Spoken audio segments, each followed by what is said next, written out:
Live from WKYC Studios, this is 3 News at 5 with Jay Crawford and Betsy Kling. Police officers' families' worst nightmare. Knowing that this violence continues to rain down on the men and women who swore an oath to protect people they don't even know. Need to thank the men and women who serve us every single day, try to keep us safe.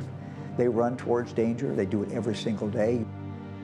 Everybody who hears this need to pray for the men and women of law enforcement because they remain under attack, not only in Lorain, not only in Northeast Ohio, but all across our state.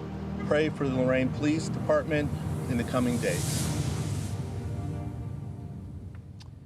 Hello again, Northeast Ohio. Welcome into 3 News at 5 alongside Lena Lai. I'm Jay Crawford. We do want to start off with our breaking news coverage. Tonight, we are learning more about the 3 Lorain police officers shot.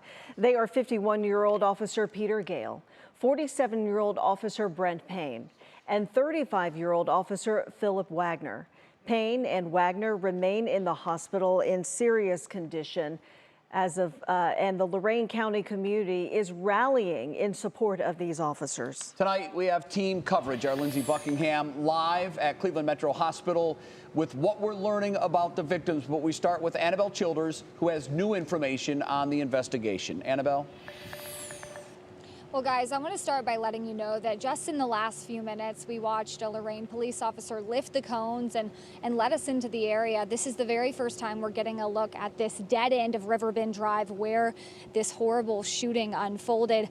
Now, today we are getting more insight about how dangerous this scene was that officers responded to, why they needed bomb technicians and SWAT teams. We're also learning a lot more about that suspect, 28-year-old Michael Parker. Elyria police say Parker is the man who opened fire on Lorain police officers, first shooting 2 officers who were parked for a lunch break before shooting a 3rd officer multiple times who rushed in to help. We do also now know that Parker was killed by officers' gunfire. And when investigators secured the scene, they found dangerous material. He had an arsenal of weapons with him. He was laying in wait and opened fire with multiple rounds at both of the officers who were sitting in their vehicles. Elyria police clarifying today what that arsenal was. They say in and around Parker's vehicle, they discovered, quote, multiple high-powered rifles, handguns, and a substantial quantity of loaded magazines. As they were combing through the scene, investigators noted suspicious baggage in the car that they believed could contain explosive devices. Bomb technicians later confirmed there was a, quote, significant quantity of improvised explosive materials within the vehicle. Then Wednesday evening, investigators obtained a search warrant for Parker's home on North Lakeview Boulevard. There they gathered evidence, but Elyria police tell us they did not find any explosive threats. Now today we also obtained records which show a connection between one of those officers shot and the suspect, Michael Parker. At 6 o'clock, we'll dig into those records and explain what they reveal. All right, Annabelle Childers reporting live from Lorain. Thank you. Now, as we told you at the top of the show, the 2 seriously injured officers remain in the hospital this afternoon. Our Lindsey Buckingham is outside Metro with what we're learning about the officers who were ambushed. Lindsey, what more can you tell us at this hour? Hi, Jay. Well, we still don't have an update on their conditions, but what we do know is that they have an army of support here at Metro. I'm going to step aside so you can see what I'm talking about. There are dozens of police cruisers here lined up in the back of Metro, mostly from Lorain, but as you can see, the support is here, and it doesn't just stay here.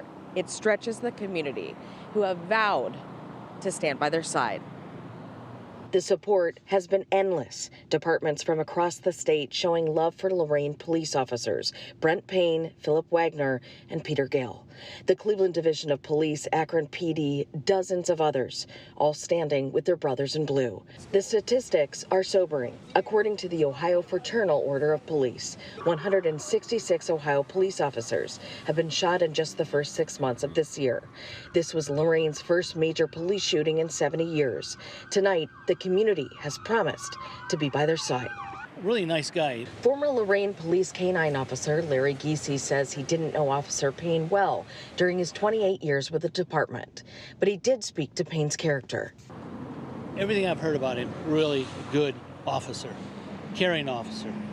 Giese says being an officer now comes with great sacrifice. You know, maybe somebody will start paying attention what this police work's all about. It's bad. I mean, it's bad. I mean, you just don't know anymore. Still, the message of support for these 3 officers is clear. The community will step up to surround their families with love.